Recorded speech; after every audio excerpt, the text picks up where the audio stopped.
when the company was first launched, how was it financed? It was bootstrapped, credit cards, a lot of borrowing money and from family, from my parents, and just trying to figure out how to make ends meet early on. Didn't take a salary for quite some time early on, so we financed it that way. When you start a business in 2008, 2009, banks are not interested in loaning you money to a brand new business, if people remember. And I also remember at the time I had some equity in the home, and I remember getting letters saying, well, your line of credit is no longer open. So that was really, when you start out a business, you really have to budget your personal finances. You might have to change your lifestyle, eat some ramen noodles, so to speak.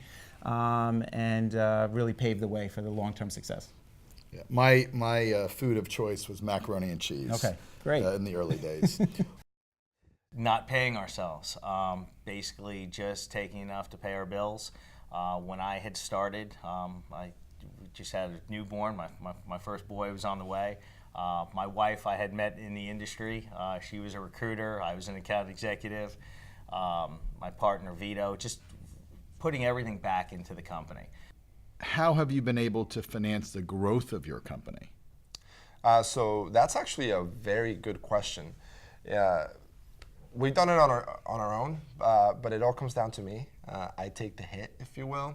Instead of making the six-figure salary like I went down.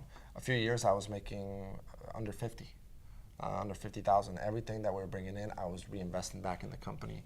Reinvesting in talent, reinvesting in growth, and so everything that I brought in, I reinvested right back into the company.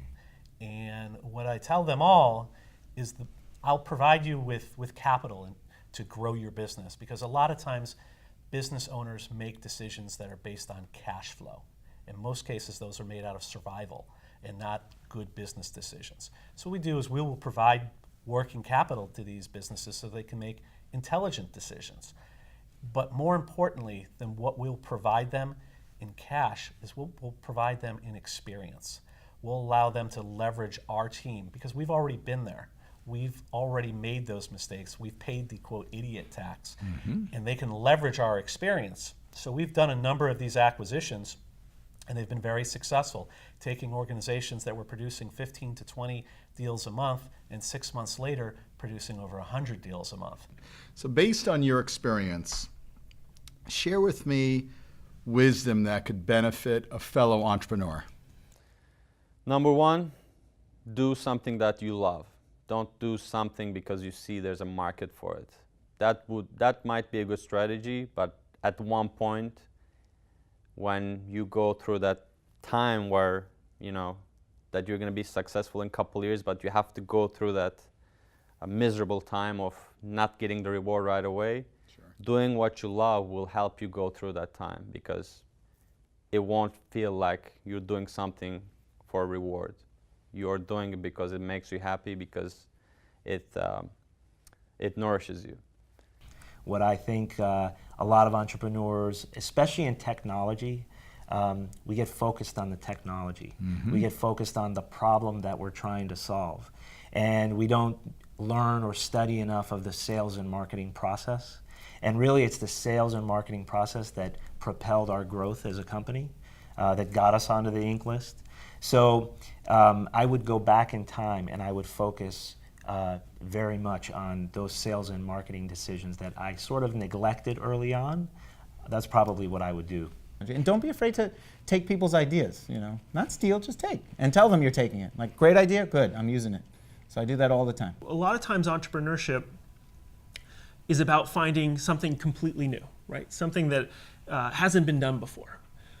Well, I think there's tremendous value, and in some ways more value, is doing something that's needed, that isn't easy to do, and doing it better than everybody else. And that's what we've achieved at SalesRoads. So capital doesn't make the difference often. So there's some companies that does. It's the people, and it's the strategy, and it's taking each step carefully and doing it well that I think makes the difference. Think long term, and that's something has given me a very different vision, perspective of business that no short-term goals can be achieved in a short period of time. As the Romans say, Rome was not built in a day. Long term is something that each entrepreneur needs to think. Do not look or do not seek kind of rewards in a day or two or three. It takes time to grow the business. Think long term. How were assumptions tested early on? Spend a lot of time speaking with customers, prospective customers. I'm a big believer that you need to get outside of the office. You need to talk to the people that pay the bills, the customers, Sure. and find out what's going to sell, what makes sense. And so we did a lot of that early on. When you launched or were preparing to launch your business, did you prepare a detailed business plan or did you wing it? No, absolutely. There was a very specific plan. At one point, we were speaking with everything from incubator programs to angel financiers to private equity firms and venture capitalists. And my background in recruiting had been with private equity groups, so I had a lot of connections on that side. So at first, we were really thinking, hey, let's go to market with something grand, $10 million raise, $14 million raise, and we decided that a bootstrapped organization gave us a lot more control. We were able to really control not only the type of technology we use, but our own processes, our own programs.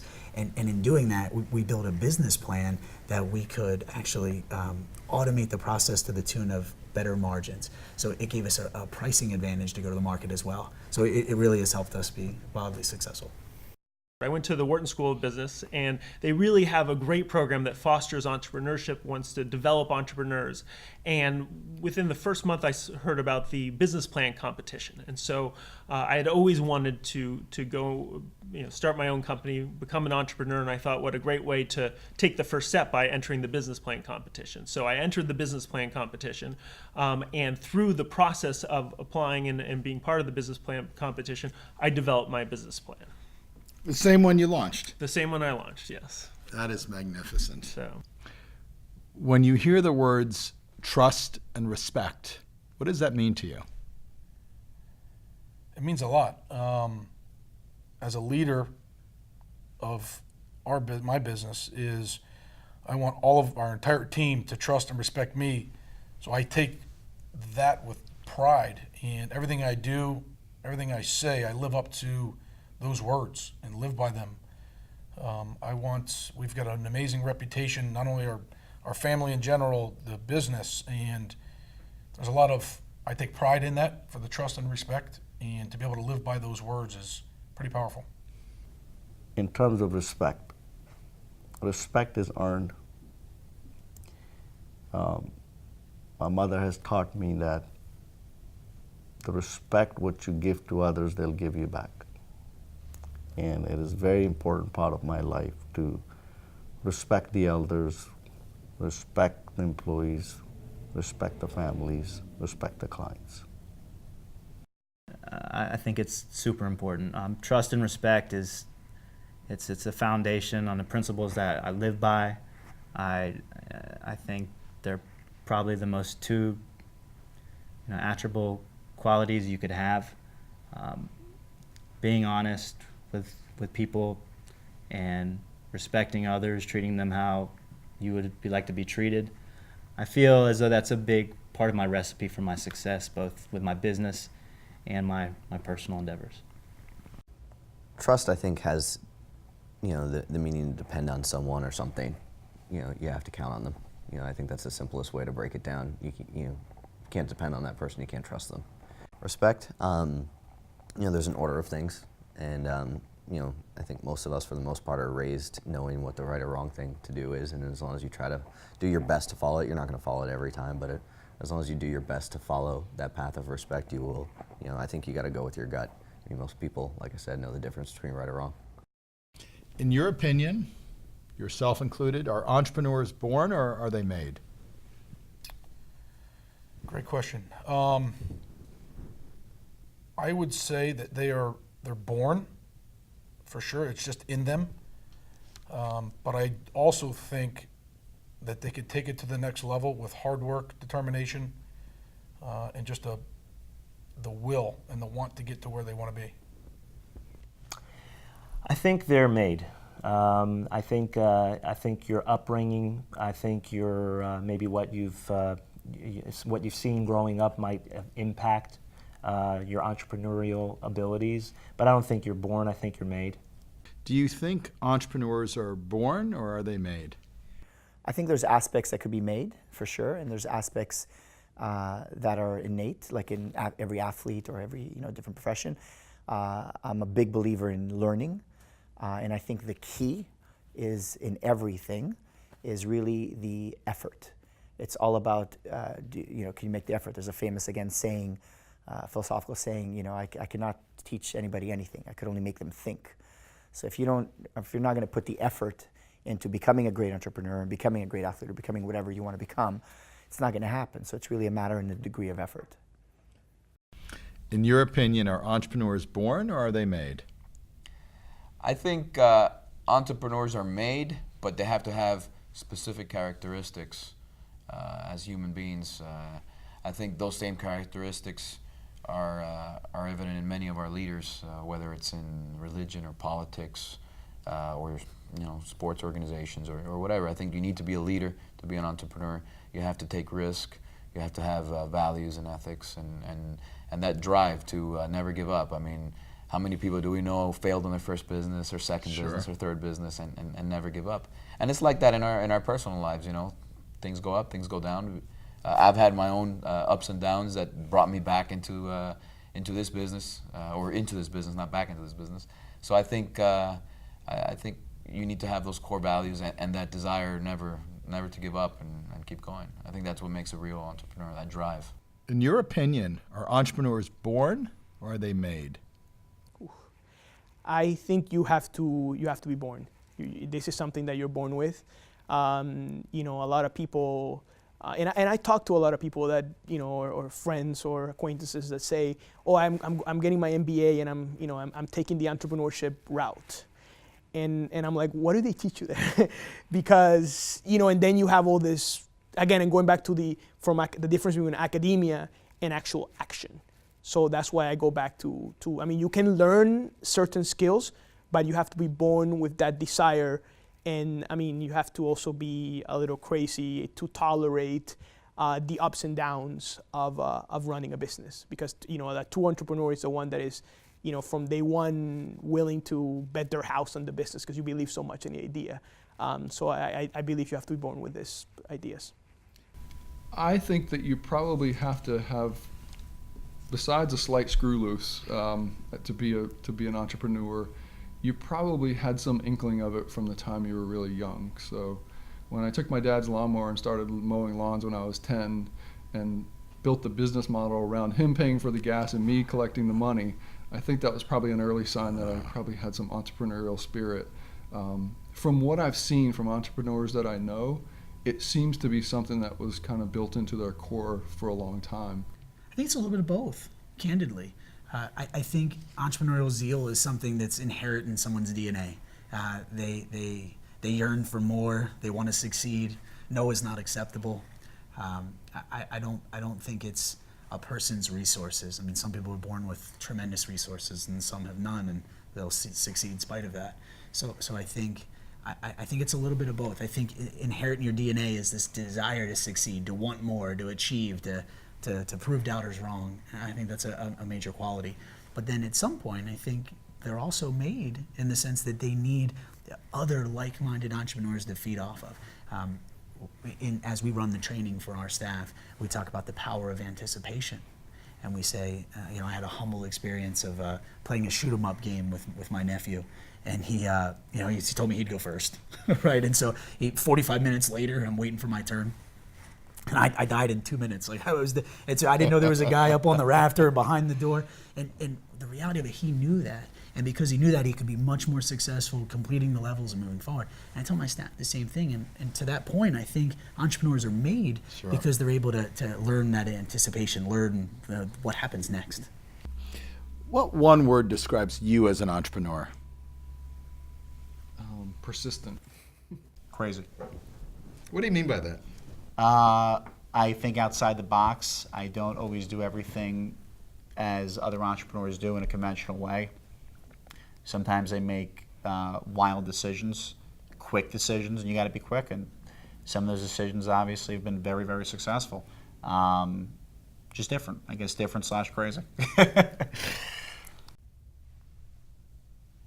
Passionate? Passion. Tireless. I come up with a lot of words. Scared. You know, I don't come from a very lucrative background.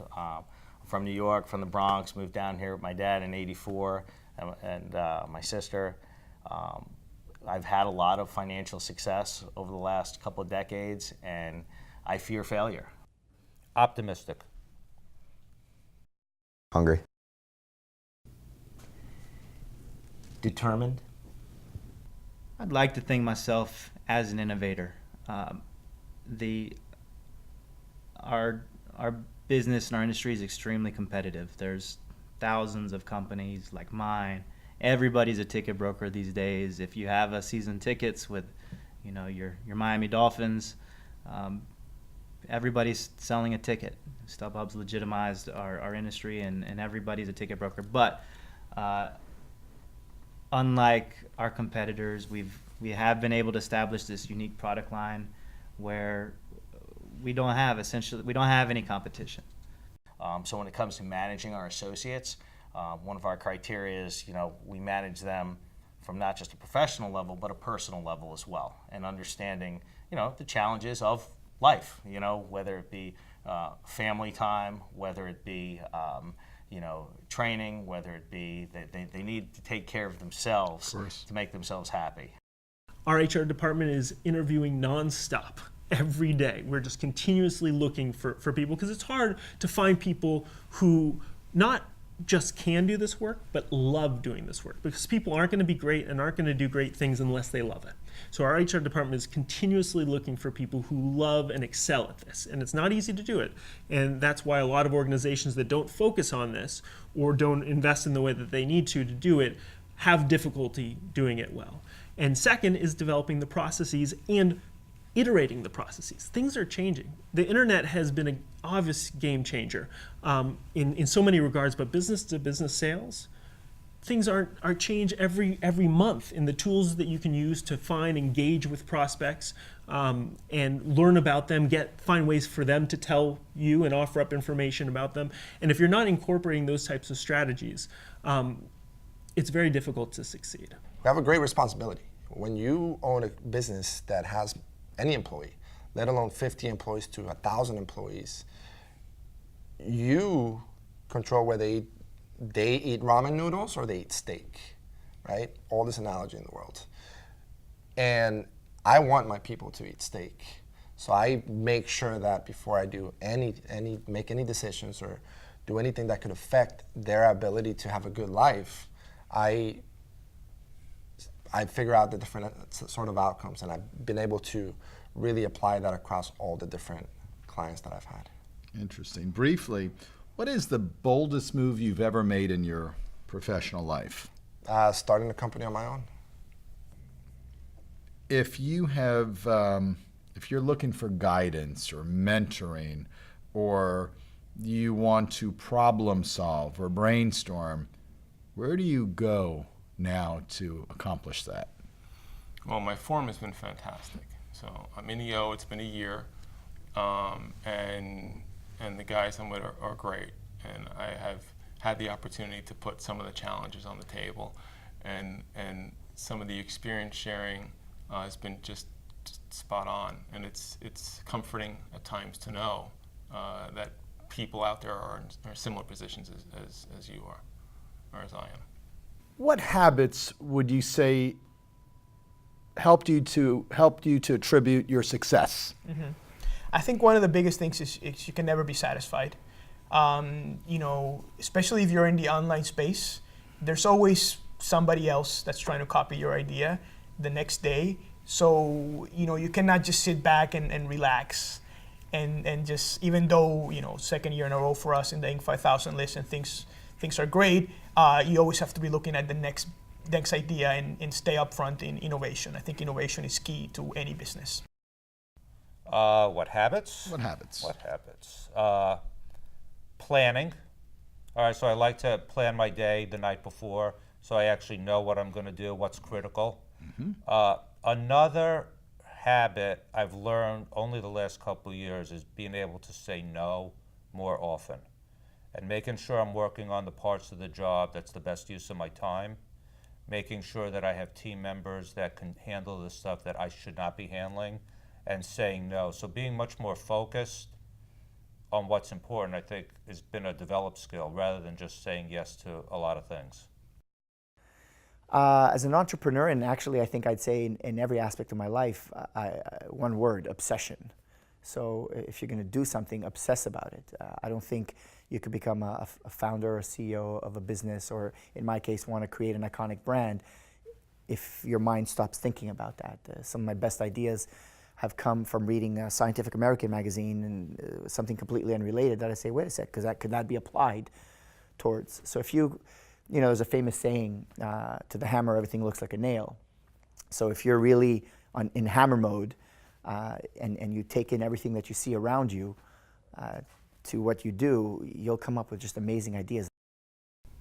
And travel, to me, it excites people, and it just changes the world, really. I mean, when you go on a cruise, or you're outside of your element and you're going to a new destination and you're learning and you're expanding your mind and seeing what else is out there in the world, I mean, you kind of realize that there's so much out there and there's so many things to see and do and experience. And, you know, to me, when people look back on their life, they don't look at that they worked harder, or that they, you know, they look at their vacations or their relationships and wish they had more time with their family or their friends, or more time experiencing the world and things like that. So it would have to be something along those lines. So as a leader, how do you make a mark in your business or even in your community? In my community, I think it's important for entrepreneurs to really get involved in their community. I mean, I sit on the board of the Friendship Circle, which is for special needs children.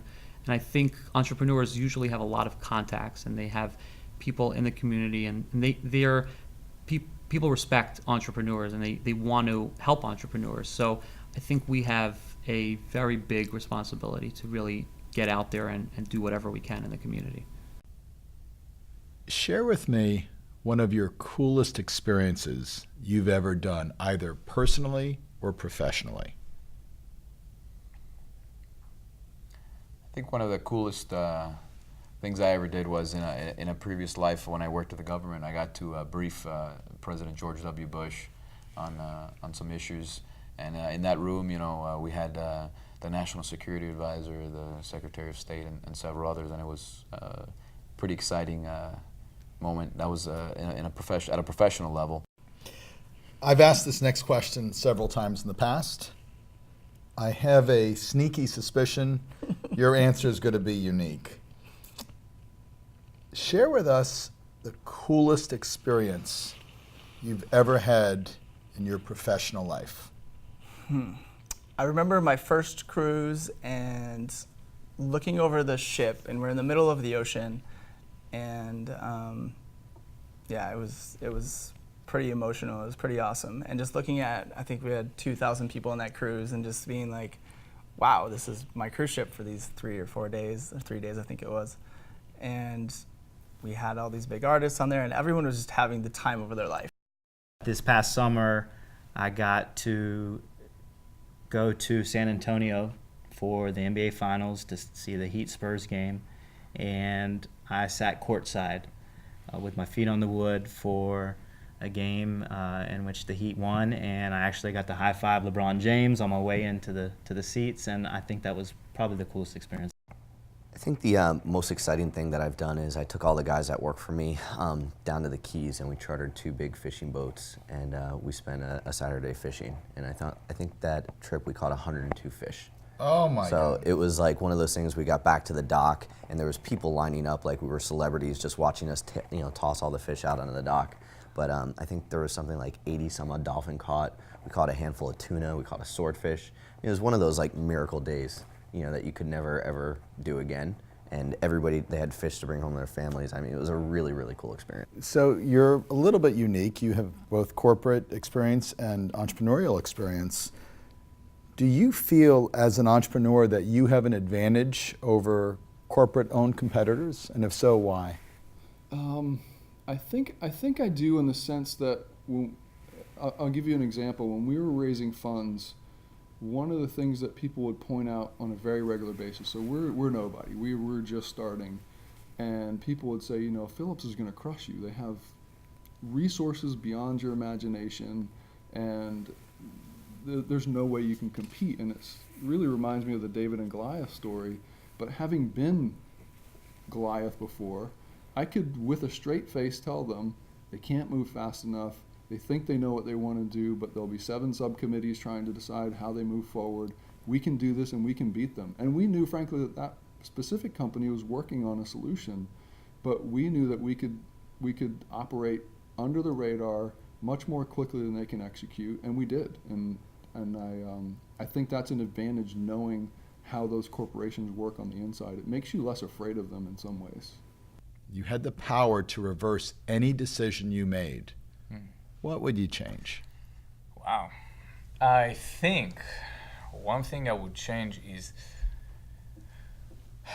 not trying to do so many other things aside of the liquidation right off the bat. You see, when I began the business, I did well when it comes down to search engine optimization. And I was growing very fast, and I was excited. And then I took off and built other businesses, little businesses that were generating some income out of the search engine optimization, affiliate programs. And after a while, since I saw it wasn't consistent as the liquidation, since the liquidation gives you the opportunity to grow for a multi-million-dollar business very fast, I decided to shut it off. And I think that period of time, that it took me a while to understand that I need to go and make sure I dominate the market in that industry before I can put my head into another business. That particular point in time was slowing me down, and if I had to make a decision, would have been that particular move, and wasting time and money into the wrong verticals. That's a tough one. Let me think about that one for a second. I think that one of the things as an entrepreneur is that you learn a lot from your mistakes. A lot from your mistakes. And I think, the first couple hires that we made, at the beginning, we didn't really make senior hires. We had the idea of bringing people in and training them and that was a very, very expensive idea. I think if I was to do it over again, I would have hired senior people earlier. And the experience, we kind of overlooked that aspect of it. We thought that everybody's driven like an entrepreneur, and that's not the case. You tend to hire people like you, right. And sometimes that's a mistake. We needed more, organized, seasoned, experienced hires. And if we would have done that earlier, I think that would have been. I think the hiring for us was a disaster for a couple of years. You have the unique ability, of reversing any one decision that you ever made. What would that be? Interesting.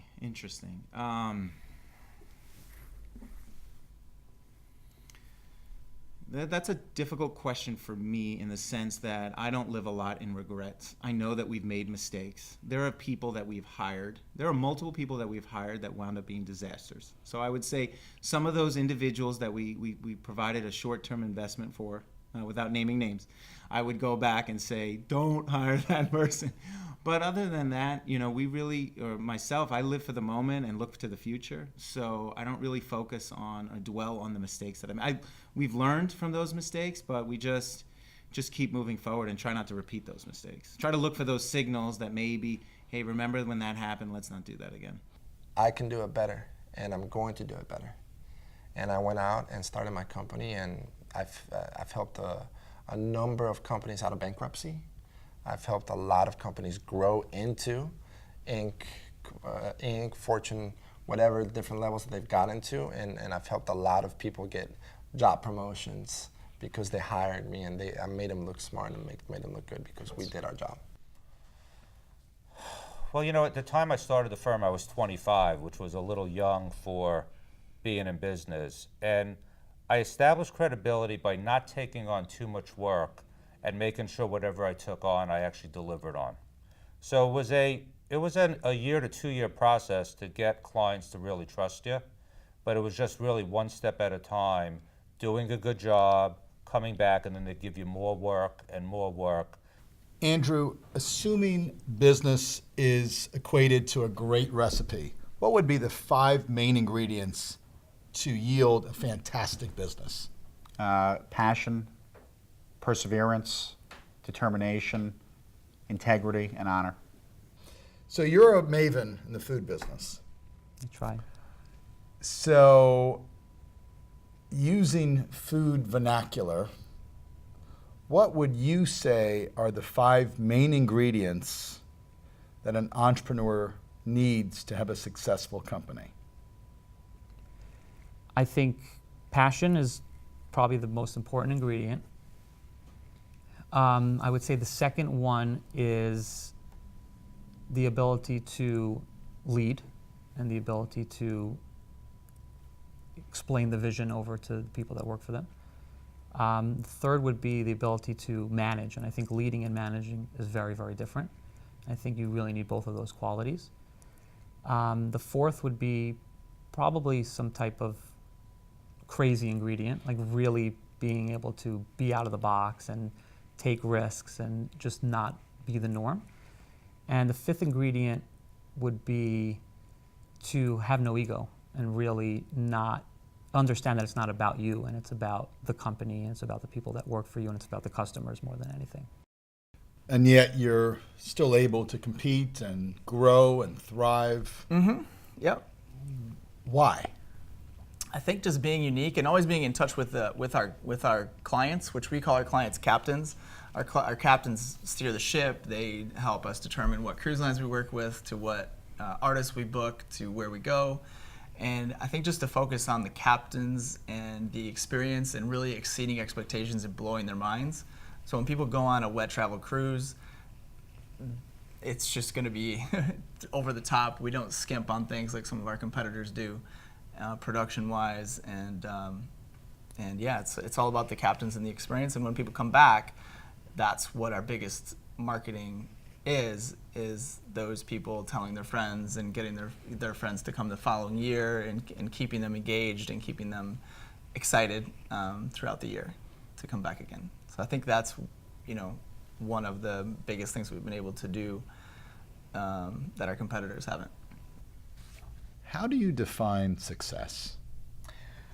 It's a very personal question. I think when you ask what is success, I don't see it necessarily only in dollars amount, how much you have and what is your net worth.